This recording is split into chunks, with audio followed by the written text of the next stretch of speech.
What's going on, YouTube? This is Chris Albert.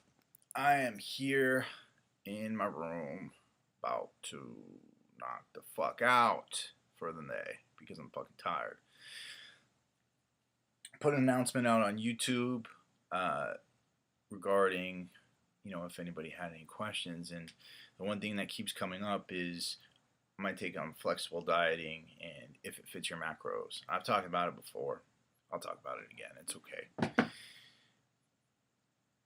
Now, flexible dieting is the concept, and if it fits your macros, is the concept that as long as you're fitting your macronutrients, and as long as you are meeting your protein, carbohydrate, and fat requirements and your calorie requirements, you can eat whatever the fuck you want, whenever you want. You don't have to eat every 2 hours, 2 to 3 hours. There's no such thing as, what's it called?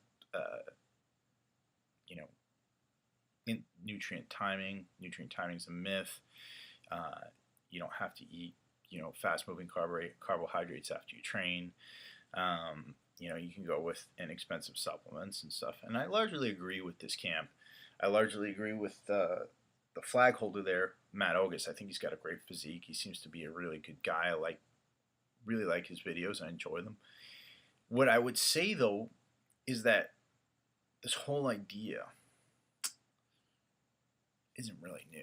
It's not revolutionary. It's not the revolutionary concept that they're coming up with. People have been doing this for a long time, and they're missing something. Now, I'm not saying they're wrong. I'm not saying they're evil. I'm not hating on them. I'm not saying that they know nothing, because I think they're very intelligent. I think Matt's a really intelligent guy, and he's taken himself pretty far in the natural bodybuilding world. But they're missing something. And what is that? Well, the idea that they're saying that you can eat carbohydrates whenever you want is right, but it's not a complete idea. Now, I'm not one of these people who believes that you can't eat carbohydrates after 3 p.m. because it's stupid. That's some stupid locker room myth. I don't even think it was a locker room myth. I think it was made up by a bunch of fucking Hollywood types when they wanted to come up with something that was going to be better than the Atkins diet. What it's missing is the concept of insulin sensitivity. Well, I've spoken extensively about insulin sensitivity before. It's a very powerful concept when we're talking about physique transformation. What do I mean by insulin sensitivity? Well, I'm going to explain this in the simplest terms I know fucking possible. Being the club goer that I used to be, think of insulin like a club bouncer, okay? Now, say the club is your muscle cells, okay? That is your whole muscular structure, okay? And there's only a certain amount of room for carbohydrates in the club, which are your muscles. And every molecule of carbohydrate that goes in there comes in along with some ladies, right?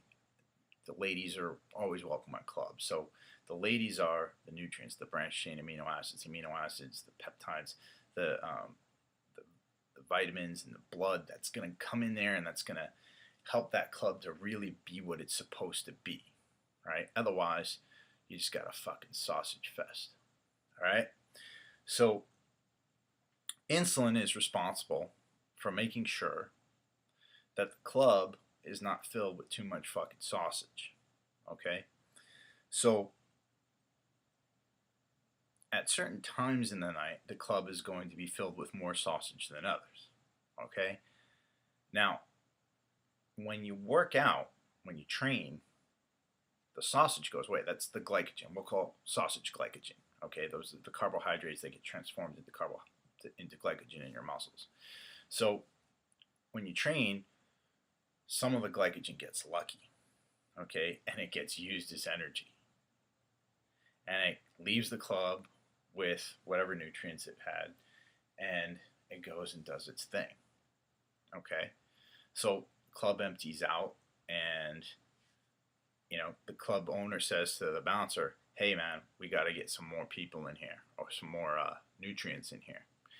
So the only time when the club empties out is when that energy is being used. Now, I'm going to go back to away from the metaphor for a second. The only way to really become insulin sensitive is after you train, okay? Because your body uses those glycogen molecules, it uses them for energy, and that in turn helps to increase the amount of receptor sites on your cells. So that glycogen can come in and be stored as muscle, right? Now, after you train, that freaking club's empty, all the freaking glycogen got lucky, it's out getting laid. So you train, you open up the cell doors, and you got to bring more glycogen in, right?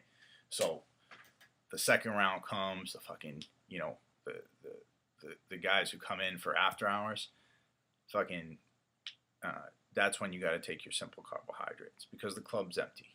So you fill those up, you fill them up with glycogen, and then insulin along with glycogen brings the ladies the nutrients, the amino acids, that sort of thing. Okay, now I know this might be getting confusing for some people, but say that club's fucking full and you haven't fucking trained. Think about it. Where the fuck does the glycogen go? The glycogen goes to the fucking curb because insulin kicks the shit out of it and makes it get stored as fat. That glycogen is not going to get lucky until a future date. So it goes to your fat ass or your fucking love handles or some bullshit like that. Now, what the If It Fits Your Macros group is missing is that if you're taking those carbohydrates in when you're not insulin sensitive, if you're taking them in whenever you want during the day and you're not taking them in within 2 hours of your workout, then the club's probably full. It's going to get kicked to the curb and stored as energy. So that's my take on that. I think they're largely right, except for this one concept of nutrient timing. Carbohydrates need to be timed within 2 hours before and 2 hours after your workout. Otherwise, you're just storing energy. And you're filling the fucking club full of more sausage. Nothing I fucking hate more than a sausage fest. Well, used to hate. Now I don't go to clubs. I chill in my room. And I blog. And I lift weights. And I eat well. Every 2 or 3 hours. I love you guys. If you have questions, hit me up at gettingshredded@gmail.com. Or you can hit me up on Facebook. Or you can Instagram me at getting2shredded, the number 2. And if you love my content, please subscribe, tell your friends about me, and I will bring more free advice and workouts and nutrition to you. Peace.